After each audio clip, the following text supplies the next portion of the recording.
सिंह हुड्डा जी। सभापति महोदय, मैं सदन का ध्यान चल रहे किसान आंदोलन से उत्पन्न गंभीर स्थिति की ओर ध्यान आकर्षण करना चाहता हूं। आज 4 फरवरी को किसान आंदोलन का ये 72वां दिन है। सारी सर्दी बारिश में लाखों की तादाद में लोग किसान आंदोलन में शामिल हैं। इस दौरान 11 राउंड बातचीत के सरकार और किसान के बीच बेनतीजा बातचीत के 11 राउंड हुए। फिर भी आज जो स्थिति है, टिकरी बॉर्डर पे पहली ट्रैक्टर ट्रॉली से आखिरी ट्रैक्टर ट्रॉली तक 4-5 लेन 17 किलोमीटर लंबा धरना, सिंगू बॉर्डर पे पहली ट्रैक्टर ट्रॉली से आखिरी ट्रैक्टर ट्रॉली तक 21 किलोमीटर लंबा धरना, अलग अलग गाजीपुर बॉर्डर पे बाकी जगह कई लाख लोग आज भी इन धरना स्थलों पर विश्वास रखे अपने मन में शांति और संयम से बैठे। पिछले इन 72 दिन में इन धरनों स्थलों से 194 किसानों के शव, जिन्होंने अपनी जान कुर्बान कर दी, शहादत दे दी, अपने अपने गांव में वापस लौटे। ये वो लिस्ट है।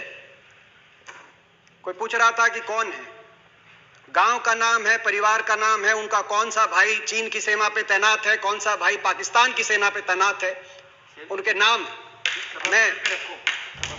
मैं रखना चाहता हूं। मैं इसको सभा पटल पे रखना चाहूंगा। यमुनानगर के स्वर्गीय रणदीप सिंह बुंदियाना गांव के, गड्डी गुजरान करनाल के स्वर्गीय राजेश चहल, जिसका भाई आज भी लद्दाख में तैनात है, पाई के स्वर्गीय अजय ढुल, बड़ौदा गांव के भाई स्वर्गीय भाई अजय कुंडू, जिनके मैं घर गया, लगभग इनके परिवारों से मिलने गया, जिनके घर पे एक उनकी विधवा और 3 बच्चे। विधवा इतनी पढ़ी लिखी भी नहीं है, कोई नौकरी कर पाएगी। 3 लड़कियां हैं, तीनों अभी स्कूल में अनमैरिड है। कैसे उनकी शादी होगी, कैसी व्यवस्था होगी? बेटी बचाओ बेटी पढ़ाओ का नारा देने वाली सरकार, उनकी बेटियों को कौन बचाएगा, कौन पढ़ाएगा? सैकड़ों जान चली गई, मगर सरकार के मुंह से संवेदना का एक अक्षर नहीं निकला। आज मैं देख रहा था कि मैंने सभी भाजपा की तरफ से जो लोग बोले, उनके वक्तव्य को ध्यान से सुना। इन 194 परिवारों के लिए कोई संवेदना के शब्द की बात तो दूर की बात है, जिक्र तक नहीं हुआ। ज्योतिरादित्य सिंधिया जी बोल रहे थे, 15 साल तक मेरे साथ लोकसभा में थे, उन्होंने एक किसान का जरूर जिक्र किया 26 जनवरी को, जिसने अपनी जान गंवाई। प्रचंड बहुमत का अहंकार भी दिखाई दिया, कहा कि लोग हमारे साथ हैं। मगर इन इलाकों के अंदर जनता का विश्वास ये सरकार खो चुकी है। इसका अंदाजा इस बात से लगाया जा सकता है कि हरियाणा में मुख्यमंत्री अपने गृह क्षेत्र में या उप मुख्यमंत्री अपने गृह क्षेत्र में को कार्यक्रम भी नहीं कर पाएंगे, ना कर पा रहे। उपचुनाव के बाद उपचुनाव हरियाणा के अंदर सरकार को हार का मुंह देखना पड़ रहा है, जबकि 4 साल सरकार के बाकी हैं। जनता का विश्वास कितना इस सरकार के पास है?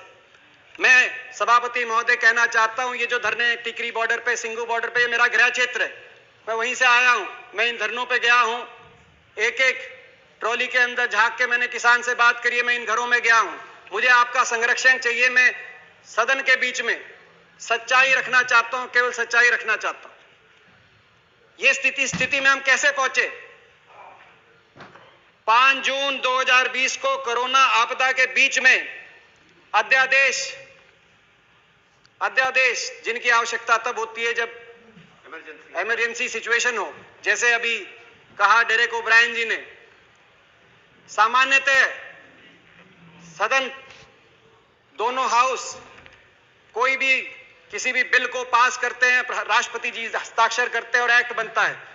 अध्यादेश जब राष्ट्रपति जी के हस्ताक्षर से एक कानून लागू हो जाए और उसके बाद दोनों सदनों को केवल एक रबर स्टैंप की तरह उसको पारित करने के लिए प्रयोग किया गया। आंदोलन शुरू हो गया पंजाब में, 6 महीने तक आंदोलन चलता रहा। हरियाणा और पंजाब में कहीं पिपली में लाठीचार्ज हुआ तो कहीं पंजाब के एक एक टोल पे किसान बैठा, मगर उनकी सुनवाई नहीं हुई और 6 महीने के बाद शांतिपूर्ण तरीके से वो किसान उठकर उन्होंने फैसला किया कि रामलीला ग्राउंड में जाके धरना देंगे। आज कुछ लोग पूछते हैं कि यातायात की इतनी परेशानी हो रही है, बॉर्डर्स पे बैठे। ये बॉर्डर्स पे बैठने नहीं चले थे, ये रामलीला ग्राउंड वही रामलीला ग्राउंड जहां सभी राजनीतिक दलों को अधिकार है, जहां देश की सरकार के विरोध में बड़े बड़े आंदोलनों की गवाही वो रामलीला ग्राउंड देता है। जयप्रकाश नारायण आंदोलन से लेकर अन्ना आंदोलन तक वहां बैठ के धरना देने के लिए आना चाहते थे। शांति प्रिय तरीके से चले। हरियाणा की सीमा में जैसे ही आए, कोई प्रोवोकेशन नहीं था। हरियाणा की सरकार ने हमलावर हो गई। हरियाणा की सरकार सोचा था, उस समय किसान केवल शांति से जा रहे थे, सोचा था रोक लेंगे, मगर ये वही खून है जो देश की सीमा पर दुश्मन की गोली और गोलों के सामने छाती अड़ाए खड़े हैं, उनसे पीछे नहीं हटते। सरकार की लाठियों से, आंसू गैस से और वाटर कैनन से पीछे नहीं हटने वाले थे। चलते हुए बढ़ते गए, दिल्ली की सीमा पे आए। 25 नवंबर को दिल्ली की सीमा पे पहुंचे। वहां पर देश की राजधानी की सीमा सील कर दी गई और वहां से धरना शुरू हुआ। उसके बाद सारी सर्दी, बातचीत पे बातचीत, तारीख पे तारीख, बेनतीजा बातचीत। और आखिरी दौर में भी जब 11वां राउंड हुआ तो सरकार ने बातचीत एक तरफा अपनी तरफ से बंद करी और अपमानित करके 5 घंटे तक बैठे रहे सारे किसान संगठनों के प्रतिनिधि। और 5 घंटे के बाद उनको बताया गया टेलीफोन पे कि सरकार की तरफ से बातचीत समाप्त हो चुकी है। उसके बाद उठ के गए। 26 जनवरी की घटना का जिक्र हुआ। 26 जनवरी को जो कुछ भी हुआ, लाल किले पे जो हुआ, वो असहनीय। कहीं कोई उपद्रव होता है, असहनीय। उसकी जांच भी होनी चाहिए, जो दोषी भी हो उनके खिलाफ कड़ी से कड़ी कार्रवाई भी होनी चाहिए। लेकिन न्याय का तकाजा है, दोषी तो बचे नहीं मगर निर्दोष फंसे नहीं। यह व्यवस्था है न्याय की हमारे देश में। 26 जनवरी की जब घटना आई तो इस घटना की निंदा सारे किसान संगठनों ने करी। उन्होंने सबने अपने आप को इस घटना से अलग कर दिया और कहा जो दोषी हैं उच्च स्तरीय निष्पक्ष जांच हो। तरह तरह के लोगों के नाम सामने आ रहे हैं। कई लोग कुछ राजनीतिक दल से संबंधित भी हैं, कई लोग कईयों के इलेक्शन एजेंट भी रहे हैं, मगर मैं आज उस विषय में नहीं जाना चाहता। उनके नाम सामने आ रहे हैं, सारे तथ्य सामने आए, दोषियों के खिलाफ सजा हो। सारे किसान संगठनों ने कहा उनकी बात पे यकीन किया जाना चाहिए। इसीलिए किया जाना चाहिए कि ये 2.5 महीने से बैठे, मेरे इलाके में बैठे, मेरे गृह क्षेत्र में बैठे, 2.5 महीने में पुलिस के थानों से आप पता करा लिए सभापति महोदय, लाखों की तादाद में बैठे हैं। किसी को तंग करने की बात तो दूर है, किसी की तरफ हिंसा की बात तो दूर है, किसी एक रेडी वाले से एक मूंगफली और एक केला भी अगर किसी ने छीना हो, इन किसानों ने किया हो, एक कंप्लेंट पुलिस में आई हो, या 26 जनवरी को भी किसी दिल्ली के थाने में एक कोई दुकानदार, एक कोई रेडी वाला पहुंचा हो कि ये मूंगफली भी ली है किसी ने, वहां जाके आप पता करिए। लोग कहेंगे कि किसान ने अपना भी हमारे साथ, अपने साथ साथ हमारा भी भोजन का इंतजाम यहाँ पे जहाँ पे बैठे हैं उन्होंने किया है। इनकी बात पे इसीलिए भी यकीन किया जाना चाहिए कि इन धरनों से 200 लाशें, लगभग 194 लाशें जब वापस गई, आदमी विचलित हो जाता है, उत्तेजित हो जाता है। गुलाम नबी आजाद साहब ने बड़े बड़े किसान आंदोलनों की याद दिलाई सदन को और कहा कि हर आंदोलन में सरकार झुकी थी, चाहे ब्रिटानिया सरकार हो या आजाद भारत की सरकार। और यह आंदोलन इसलिए अलग है क्योंकि सरकार झुक नहीं रही। एक और वजह से आंदोलन अलग है, चाहे वो पगड़ी समाल जट्टा आंदोलन हो 1905 का, चाहे वो चंपारण सत्याग्रह हो, चाहे वो बरदौली का आंदोलन हो गुजरात का। किसी आंदोलन में इतने किसानों ने अपनी जान कुर्बान नहीं करी जितने इस आंदोलन में किसान कर। मगर ये विचलित नहीं हुए, लाशें इन धरनों से अपने अपने गांव में जाती रही, विचलित नहीं हुए, शांति से संयम से बैठे रहे। इनकी नीयत का अंदाजा उससे लगाना चाहिए देश को। न्याय का तकाजा था, दोषी बचे नहीं और निर्दोष फंसे नहीं। लेकिन क्या हुआ इस घटना के बाद? इस घटना के बाद निर्दोष लोगों पर को निशाना बनाया गया। झूठे मुकदमे किसान पर, पत्रकारों पर। किसान आंदोलन को बदनाम करने के लिए मीडिया का एक तबका, साजिशें और षड्यंत्र बड़े बड़े रचे जाने लगे। किसान की आवाज को कुचलने के लिए प्रचार तंत्र हमलावर हो गया, प्रचार तंत्र झोंक दिया गया। प्रजातंत्र नहीं, प्रचार तंत्र। आज ये प्रजातंत्र नहीं है, प्रचार तंत्र है। प्रचार से, प्रचार के लिए, प्रचार द्वारा प्रचार तंत्र। देशद्रोही बताया गया जो इन धरनों में बैठे हैं, देशद्रोही बताया गया।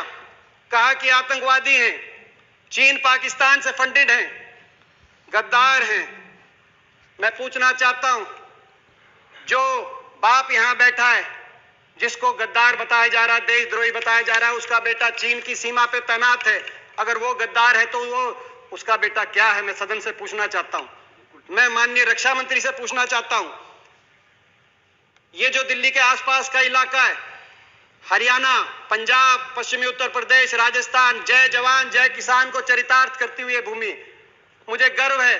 मैं इस भूमि का एक बेटा हूं, मैं किसान का बेटा हूं। ये भूमि, ये वही भूमि है। मैं केवल हरियाणा की बात करूं, हर 10वां सैनिक फौज का आज भी हरियाणा से। 20% हमारे खाद्य भंडार, आज हरियाणा का किसान मेहनत करके 20% खाद्य भंडार भरना काम करता है। देश के लिए 40% मेडल, चाहे ओलंपिक हो, कॉमनवेल्थ हो, एशियाई खेलों में हरियाणा के खिलाड़ी लाने का काम करते हैं। जब ओलंपिक में और एशियाई खेलों में उस किसान का बेटा देश का झंडा ऊंचा करे, उस किसान का बेटा जब सीमाओं से तिरंगे में लिपट के शहादत देकर वापस आए, आज उस किसान को तिरंगे के ऊपर उपदेश दिए जा रहे हैं। मैं पूछना चाहता हूं, उससे ज्यादा कौन देशभक्त हो सकता है? मैं पिछले हफ्ते बताऊं, मैं अपने इलाके की बताना चाहता हूं, इस इलाके के बारे में। मैं पिछले हफ्ते में मेरे क्षेत्र में, मेरे गृह क्षेत्र में 3 डेड बॉडी आई, एक अरुणाचल से, एक लद्दाख से। सिवाना गांव बेरी के अंदर बीएसएफ के जवान शहीद सचिन, गांव जूडी कोसली के अंदर शहीद दीपक कुमार यादव, और खरखड़ा गांव के अंदर शहीद कैप्टन जगतार सिंह। 3 बॉडीज वापस आई, 3 बॉडीज देश की सीमाओं से वापस आई, शहादत दिए। और 1 दर्जन किसानों की, उनके परिजनों की डेड बॉडी दिल्ली की सीमाओं से उन्हीं गांवों में वापस गई। मगर दुर्भाग्य ये है उसी जवान को, उस जवान और उस किसान को आमने सामने खड़ा कर दिया गया है। उनके बीच में कंक्रीट की दीवार और कीलें लगा दी गई हैं। मैं कहना चाहता हूं सरकार से, दिल्ली की सीमा पर लगी हुई ये कीलें लोकतांत्रिक मूल्यों के ताबूत में सियासत की कीलों के रूप में आपने लगाई हैं। मगर ये भी मैं बोलना चाहता हूं, आपसे हृदय से बोलना चाहता हूं, लाठी तंत्र कभी लोकतंत्र को नहीं हरा सकता। देश का अन्नदाता कभी धनाढ्य और उद्योगपतियों का गुलाम नहीं बन सकता। इन कीलों को, इन नफरत की कीलों को किसान, इन नफरत के कीलों को जो उगाया है सरकार ने, नफरत की कीलों की जो खेती की है, इसकी भी कटाई किसान अपने प्यार की दराती से करना जानता है। इस सब के बाद भी सच आएगा। सच में ताकत है, सच आएगा। इंटरनेट, आज मेरे पूरे इलाके के अंदर इंटरनेट बंद है। आपके इंटरनेट, आपकी दीवारें, आपके पहरे, आपकी कीलें सच को रोक नहीं पाएंगी। सच बाहर आएगा, एक दिन सच जरूर आएगा और हम न्याय और अन्याय की लड़ाई जरूर जीतेंगे। एक आशा जगी थी प्रधानमंत्री, 3-4 दिन पहले एक बात आई प्रधानमंत्री जी की तरफ से कि मैं दूर नहीं हूं, एक टेलीफोन कॉल, मैं बहुत नजदीक हूं, एक टेलीफोन कॉल की इंतजार है। आशा कुछ जगी थी। मगर मैं पूछना चाहता हूं, उसके बाद 4-5 दिन से हुआ विपरीत। जैसे ही प्रधानमंत्री जी ने ये कहा, अगले दिन सीमेंट की मोटी मोटी दीवारें, 15-15 बैरिकेड लेयर की बैरिकेडिंग, हजारों की तादाद में हथियारों से लैस पुलिस बल और यहां तक कि इंटरनेट, मेट्रो, बिजली, पानी और शौचालय की जो टेम्परेरी टॉयलेट लगे हुए थे वो फैसिलिटी भी वहां से अगले दो प्रधानमंत्री जी के बाद के तुरंत बाद हटा दी गई। शौचालय, स्वच्छ भारत का नारा देने वाली सरकार जहां इन धरनों से लाखों किसान जहां डटे हुए हैं वहां से शौचालय को भी हटवाने का काम कर रही है। दुश्मन की फौज को भी सरेंडर कराते हैं, वहां भी पानी का और शौचालय का इंतजाम कराते हैं। मैं पूछना चाहता हूं ये कौन है? प्रधानमंत्री जी तो कह रहे हैं कि हम किसान के नजदीक है, भाई एक फोन कॉल दूर है। मैं पूछना चाहता हूं कौन है जो मगर प्रधानमंत्री जी और किसान के बीच में दूरियां पैदा कर रहा है पिछले 3-4 दिन में? ये किसान देश की राजगद्दी पे कब्जा करने नहीं आए। ये किसान क्या मांग रहे हैं? ये केवल ये मांग कह रहे हैं कि जो सरकार ने दिया उसको भी लौटाना हम चाहते हैं। जो जिस हाल में हम थे, जो हमारे पास बचा था, उनको इन 3 कानूनों के माध्यम से ना छीनो, केवल ये गुहार करने आए हैं। किसान आखिर आपसे क्या मांग रहा है? एमएसपी को बचाने की और उसको मजबूत करने की लड़ाई किसान लड़ रहा है। वही एमएसपी जो संविधान सभा में 1948 में सबसे पहले मेरे स्वर्गीय दादाजी चौधरी रणबीर सिंह जी ने जिसकी मांग करी थी कि किसान को न्यूनतम समर्थन मूल्य उसकी फसल पे देना पड़ेगा, किसान को बचाना है, तो उस एमएसपी को मजबूत करने, उस एमएसपी को बचाने के लिए किसान लड़ाई लड़ रहा है। उस एपीएमसी और उस मंडी व्यवस्था को बचाने के लिए किसान लड़ रहा है जो चौधरी छोटू राम ने 1938 में ज्वाइंट पंजाब, पेशावर से पंजाब तक, पेशावर से पलवल तक जब एक राज्य था, उस समय जब मंडी व्यवस्था बनी थी, उस मंडी व्यवस्था को मजबूत करने के लिए किसान लड़ाई लड़ रहा है। उस उपभोक्ता को बचाने के लिए लड़ाई लड़ रहा है जो एसेंशियल कमोडिटी एक्ट से जो भंडारण, असीमित भंडारण। माननीय दीपेंद्र जी कंक्लूड करिए, आपका समय हो गया। ऑलरेडी समय अधिक हो गया। हाँ, समय अधिक हो गया। तो उस उपभोक्ता को बचाने के लिए भी लड़ाई लड़ रहा है।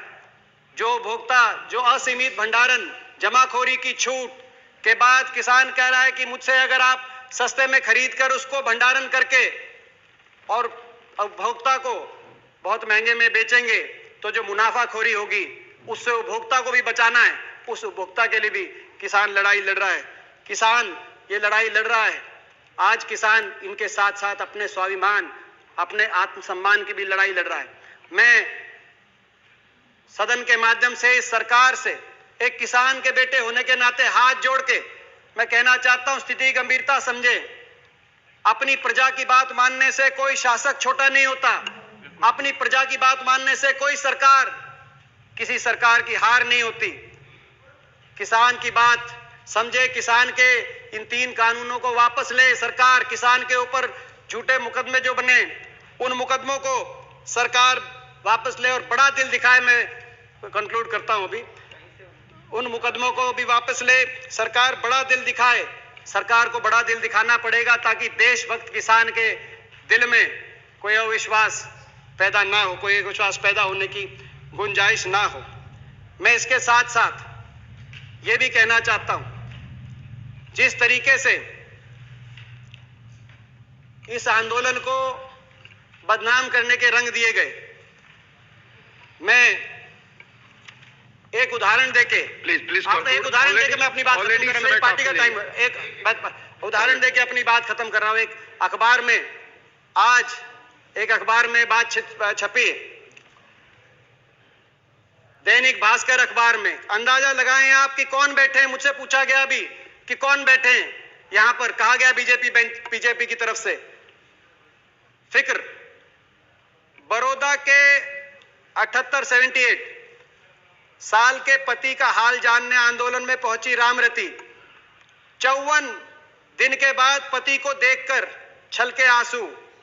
बोली, बालका के बाबू तू ठीक से?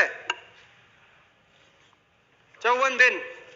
मैं सरकार को कहना चाहता हूं, किसानों की बात माने हाथ जोड़कर, और आत्ममंथन भी करे सरकार। ये आत्ममंथन का भी समय है सरकार का। आप आत्मनिर्भर की बात कर रहे हैं। अभी बोल रहे थे कि भाई किसान के लिए क्या किया। ये वही किसान है। आजादी के समय 30 करोड़ का पेट पालने के लिए बाहर से आपको लाना पड़ता था ना। आज 135 करोड़ देश का पेट पालने का काम।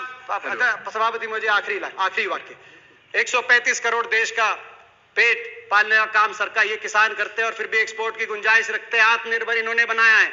आत्मनिर्भर बनाने की आप बात करते हो, मैं चेतावनी देके आपको अपनी बात समाप्त करता हूं। आत्ममुग्ध सरकारें, भूपेंद्र जी आप तो हिंदी के ज्ञाता हैं, आत्ममुग्ध सरकारें आत्मनिर्भर भारत का निर्माण नहीं कर सकती है, चेतावनी मैं देना चाहता हूं। और एक वाक्य के साथ अपनी बात खत्म करता हूं। जय जय जवान, जय किसान, जय हिंदुस्तान।